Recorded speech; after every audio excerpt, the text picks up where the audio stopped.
नीट paper फुटी विरोधात विद्यार्थी कृती समितीचे जिल्हाधिकारी कार्यालयासमोर धरणे आंदोलन। नमस्कार, जनहित न्यूज लाईव्हमध्ये आपलं सहर्ष स्वागत। देशभरातील लाखो विद्यार्थ्यांच्या भविष्याशी संबंधित असलेल्या नीट परीक्षेतील कथित पेपर फुटी प्रकरणामुळे विद्यार्थ्यांमध्ये प्रचंड असंतोष निर्माण झाला असून यामुळे शिक्षण व्यवस्थेवरील विश्वास डळमळीत झाला आहे। या प्रकारच्या निषेधार्थ विद्यार्थी कृती समिती नांदेड यांच्या वतीने 20 मे रोजी जिल्हाधिकारी कार्यालयासमोर एकदिवसीय धरणे आंदोलन करण्यात आले।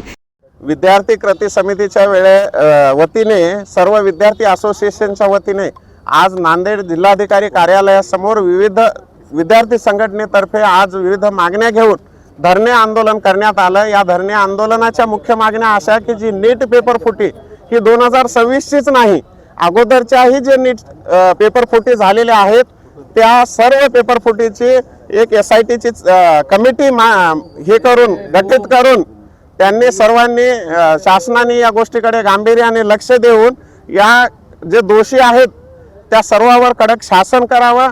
या नीट पेपर फुटीच्या पायामुळाशी एकच मोठेगावकर हा नाही नसून सर्व कोचिंग क्लासेस जे या भारतातील बाहुबली आहेत, कोटा पॅटर्न असेल, आलन असेल, सर्व क्लास याची चौकशी ही CBIने चांगल्या मार्फत करावी। नुसतेच फक्त पालकांच्या मागे न लागता या प्रकरणाची सखोल आणि चांगल्या प्रकारे चौकशी व्हावी। याच्यामध्ये भरपूर गोडबंगाल आहे खूप। याच्यामध्ये माझा तर असा आरोप आहे सत्ताधारी आणि विरोधकाची सुद्धा चांगली मोठी राजकीय मंडळीचा सुद्धा हस्तक्षेप आहे।